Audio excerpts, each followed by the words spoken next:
This audio production was made in collaboration with Audible Anarchist.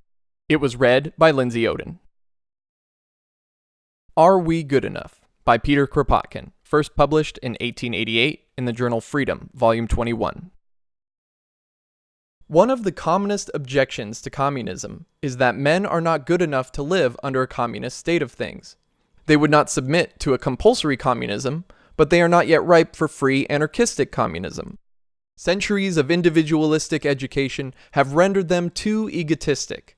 Slavery, submission to the strong, and work under the whip of necessity have rendered them unfit for a society where everybody would be free and know no compulsion except what results from a freely taken engagement towards the others, and their disapproval if he would not fulfill the engagement. Therefore, we are told, some intermediate transition state of society is necessary as a step towards communism. Old words in a new shape. Words said and repeated since the first attempt at any reform, political or social, in any human society. Words which we heard before the abolition of slavery.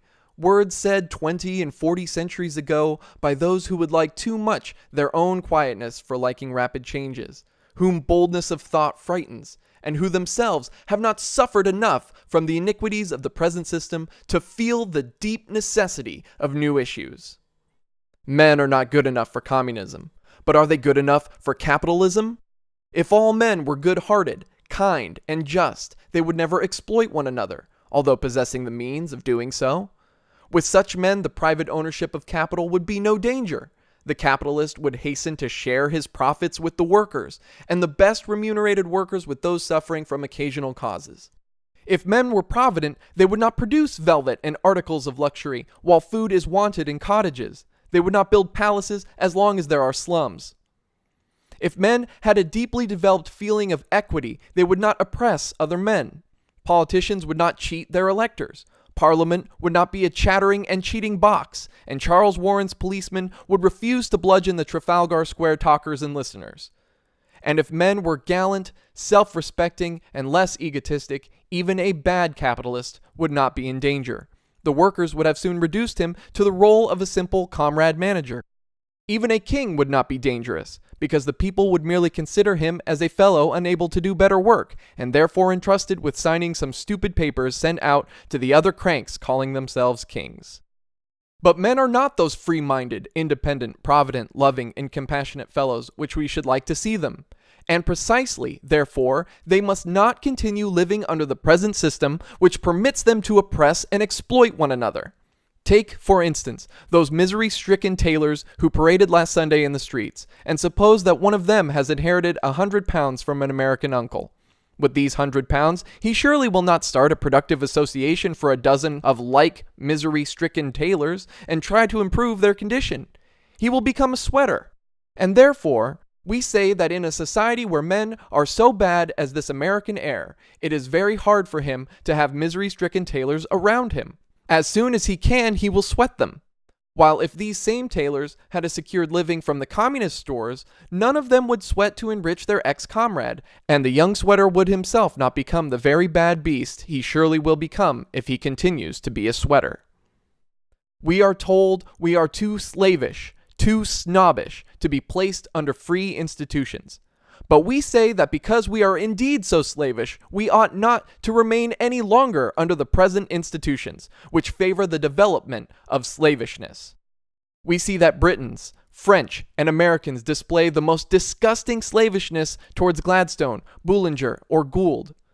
And we conclude that in a humanity already endowed with such slavish instincts, it is very bad to have the masses forcibly deprived of higher education and compelled to live under the present inequality of wealth, education, and knowledge. Higher instruction and equality of conditions would be the only means for destroying the inherited slavish instincts, and we cannot understand how slavish instincts can be made an argument for maintaining, even one day longer, inequality of conditions for refusing equality of instruction to all members of the community.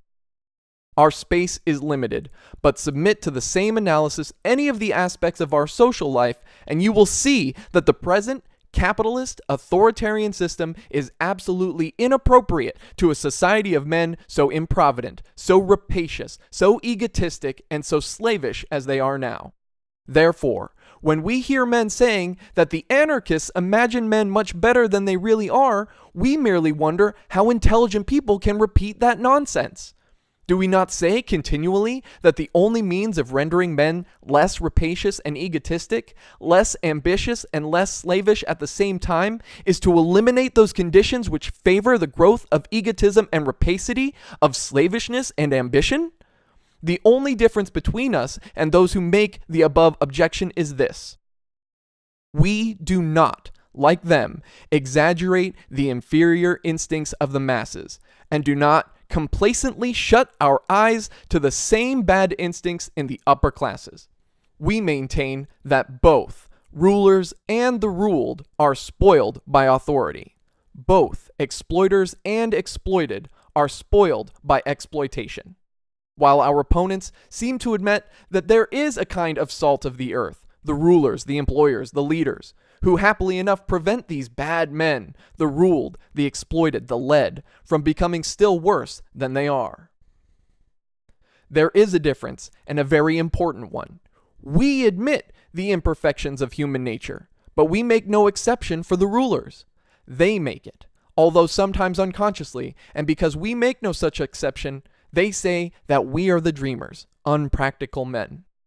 An old quarrel, that quarrel between the practical men and the unpractical, the so-called utopists, a quarrel renewed at each proposed change, and always terminating by the total defeat of those who name themselves practical people. Many of us remember the quarrel when it raged in America before the abolition of slavery.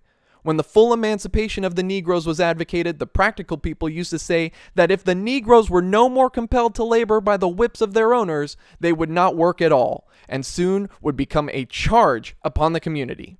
Thick whips could be prohibited, they said, and the thickness of the whips may be progressively reduced by law to half an inch first, and then to a mere trifle of a few tenths of an inch. But some kind of whip must be maintained. And when the abolitionists said, just as we say now, that the enjoyment of the produce of one's labor would be a much more powerful inducement to work than the thickest whip, nonsense, my friend, they were told, just as we are told now. Quote, "You don't know human nature. Years of slavery have rendered them improvident, lazy, and slavish, and human nature cannot be changed in one day. You are imbued, of course, with the best intentions, but you are quite unpractical." Unquote. Well, for some time the practical men had their way in elaborating schemes for their gradual emancipation of Negroes.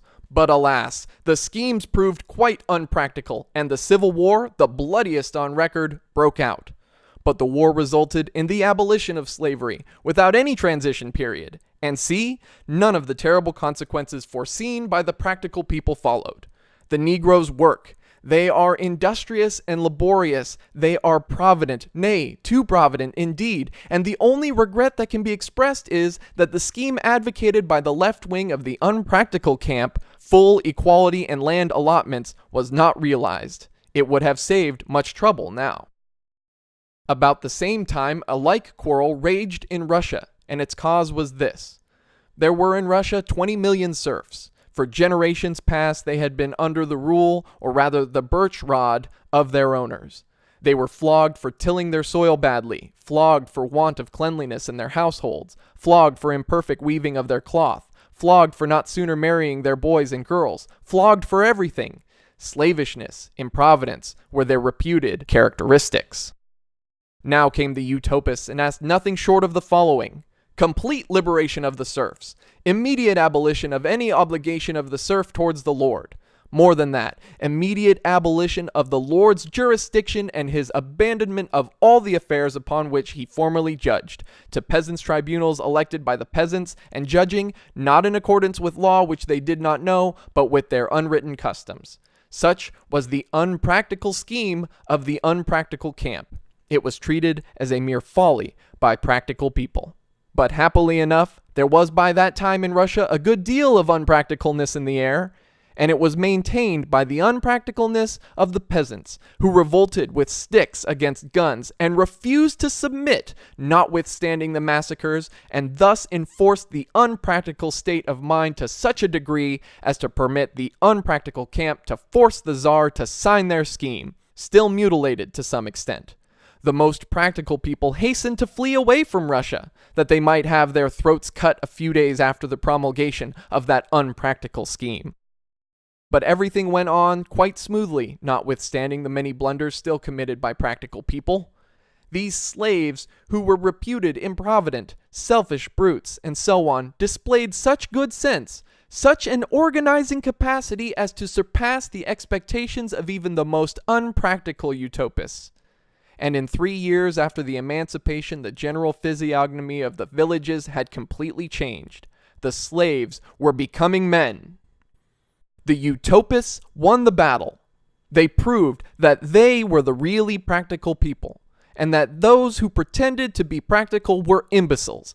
And the only regret expressed now by all who know the Russian peasantry is that too many concessions were made to those practical imbeciles and narrow-minded egotists, that the advice of the left wing of the unpractical camp was not followed in full.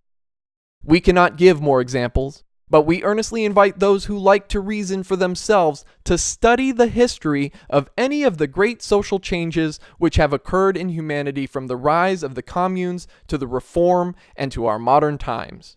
They will see that history is nothing but a struggle between the rulers and the ruled, the oppressors and the oppressed, in which struggle the practical camp always sides with the rulers and the oppressors, while the unpractical camp sides with the oppressed. And they will see that the struggle always ends in a final defeat of the practical camp after much bloodshed and suffering due to what they call their practical good sense. If by saying that we are unpractical, our opponents mean that we foresee the march of events better than the practical, short-sighted cowards, then they are right. But if they mean that they, the practical people, have a better foresight of events, then we send them to history and ask them to put themselves in accordance with its teachings before making that presumptuous assertion. This has been a production of Audible Anarchist. You can find more Audible Anarchist on YouTube by searching for Audible Anarchist.